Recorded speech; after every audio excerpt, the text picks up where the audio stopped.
Entends-tu la voix du Seigneur, la voix du berger qui parle dans ton cœur? Oui, il est en toi, il règne sur toi, il a donné sa vie pour toi. Bien-aimés dans le Seigneur, soyez salués encore ce soir et je vous souhaite la bienvenue à notre temps de solutions de ce jour. Alors ce soir, par la grâce de Dieu, j'aimerais partager avec vous un thème que j'ai intitulé « 3 choses qui détruisent la vie d'un homme et qui peuvent l'empêcher d'atteindre le plan de Dieu. » 3 choses. 3 choses pour lesquelles un homme peut être détruit ou détruit et qui peuvent l'empêcher d'atteindre le plan de Dieu, l'objectif de Dieu, là où le Seigneur vous attend. Nous allons lire dans le livre de Osée, chapitre 4, le verset 6. C'est un passage qui nous est très familier pour certaines personnes et que j'aimerais aujourd'hui décortiquer pour comprendre un peu l'essence ou la profondeur de ce passage. Alléluia. Que le Seigneur vous bénisse pour vous qui êtes connectés à ce programme. Et pendant que nous serions en train de partager la parole, que la main de Dieu vous touche. Que le Seigneur ouvre votre esprit et qu'au sorti, n'est-ce pas, de ces petits moments que nous allons passer ensemble, que quelque chose de nouveau se passe dans votre vie. Dans le nom de Jésus. Je vais lire la parole de Dieu. Alors, qu'est-ce que la parole de Dieu nous dit? Dans Osée chapitre 4, le verset 6, la Bible nous dit ceci. Mon peuple est détruit. Retenez ceci. Mon peuple est détruit parce qu'il lui manque la connaissance. Mon peuple est détruit. Mon peuple est détruit, tant pour moi, parce qu'il lui manque la connaissance. Puisque tu as rejeté la connaissance, je te rejetterai et tu seras dépouillé de mon sacerdoce, puisque tu as oublié la loi de ton Dieu. 3 choses qui peuvent détruire la vie d'un homme et l'empêcher d'accomplir le plan de Dieu. Puisque tu as fait quoi? Tu as rejeté la connaissance. Nous allons lire un deuxième passage avant de revenir pour souligner effectivement les 3 éléments, n'est-ce pas, fondamentaux qui peuvent empêcher un homme d'atteindre, n'est-ce pas, le plan de Dieu dans sa vie et qui peuvent même détruire sa vie, sa vision ou sa destinée. Nous allons dans Proverbe 29, le verset 18. Écoutez bien. Il dit, quand il n'y a pas de révélation, le peuple est sans frein. Je reprends. Quand il n'y a pas de révélation, le peuple est sans frein. La partie B dit ceci. Et heureux s'il observe la loi. Il y a des conséquences dans le manque de connaissances. Des conséquences destructives. Des conséquences lamentables. Des conséquences désastreuses. Osée chapitre 4 verset 6. Premier obstacle ou premier élément qui peut détruire la vie d'un homme ou l'empêcher d'accomplir le plan de Dieu dans sa vie, l'objectif de Dieu dans sa vie, ou alors la vision que Dieu vous a donnée. Mon peuple est détruit. Qu'est-ce qui peut détruire un homme? Qu'est-ce qui peut détruire un enfant de Dieu? Qu'est-ce qui peut détruire un individu? Qu'est-ce qui peut détruire un père de famille, une mère de famille, un enfant dans la maison de son père, ou encore à l'école? Qu'est-ce qui peut détruire vos études, qui peut détruire votre vision? Il dit parce qu'il lui manque la connaissance. puisque tu as rejeté la connaissance.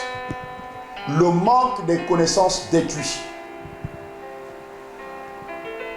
Lorsque vous ne connaissez pas ce que vous êtes censé faire pour atteindre un objectif, atteindre un but, si vous ne connaissez pas le chemin,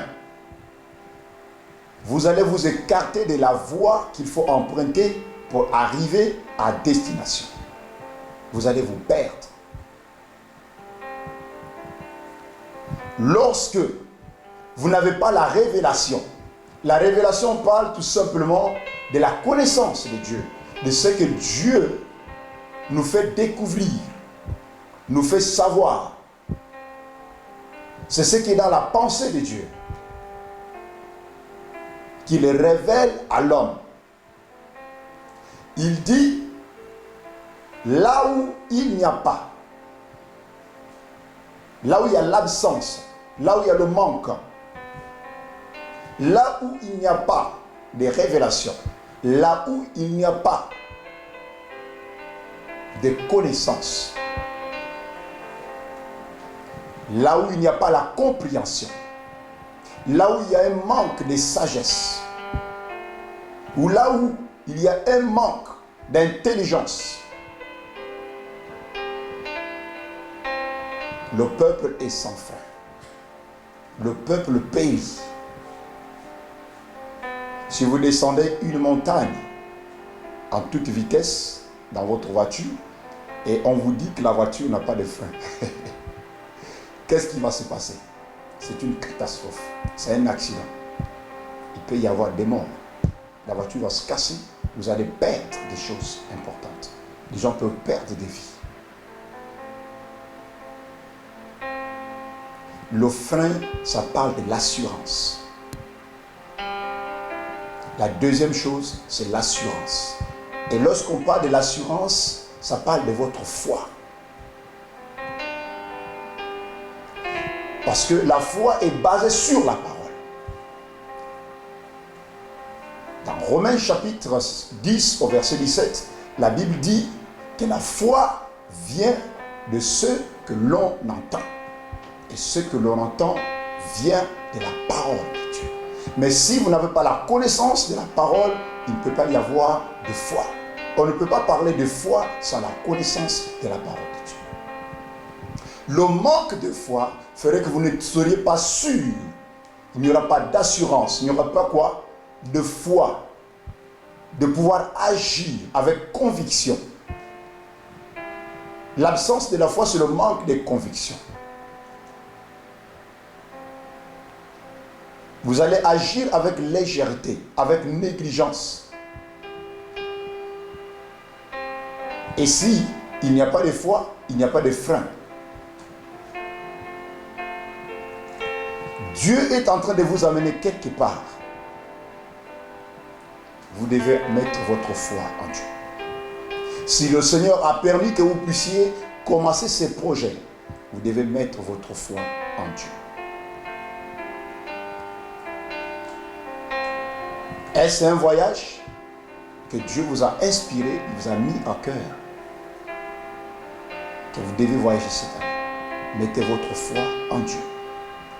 C'est un projet de mariage, un projet professionnel, mettez votre foi en Dieu.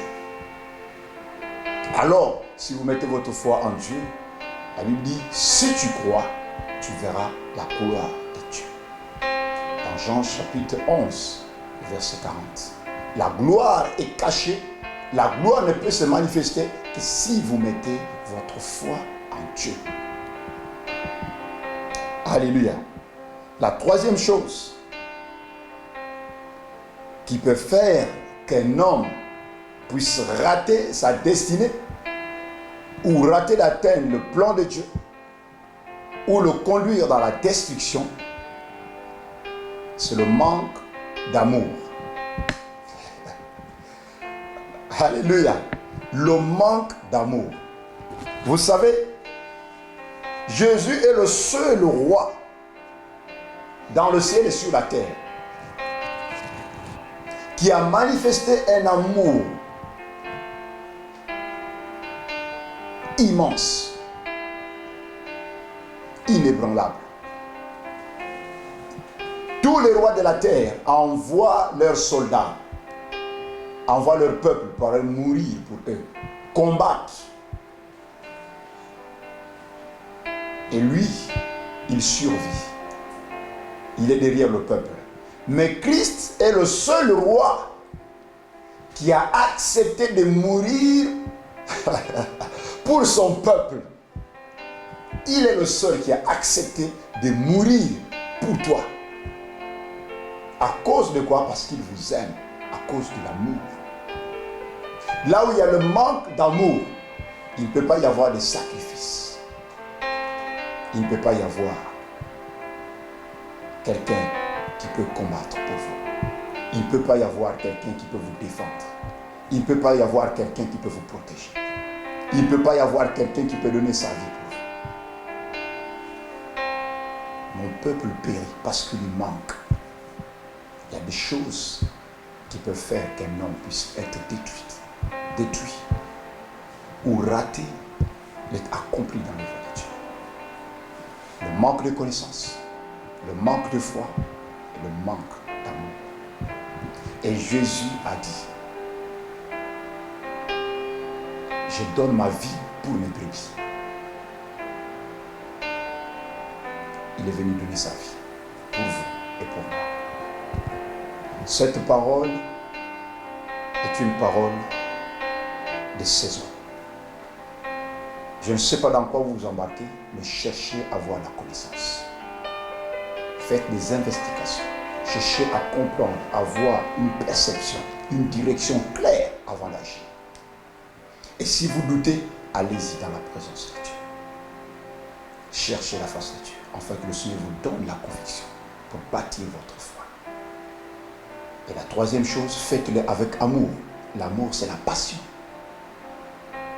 Ce qu'on fait avec amour, on le fait avec détermination. On est focalisé. Et vous verrez le Seigneur se manifester. Que le Seigneur vous bénisse. Voici le message que j'avais à partager avec vous. Jésus vous aime. Il a payé le prix pour vous. Pensez-y. Cherchez le Seigneur tant qu'il est. Il fait jour tant que le Seigneur vous accorde encore le souffle de vie. Tant que vous êtes encore en bonne santé. Tant que vous êtes encore en train de marcher, vous pouvez voir, espérer en l'éternel et vous verrez les choses changer autour de vous. Que le Seigneur vous bénisse. C'était votre serviteur, Luis Edgar Ikabi, et à vos interprètes. Merci. Je vous souhaite un excellent week-end et un très bon culte du dimanche d'avance. Que le Seigneur vous bénisse. Entends-tu la voix du Seigneur, la voix du berger qui parle dans ton cœur? Oui, il est en toi, il règne sur toi, il a donné sa vie pour toi.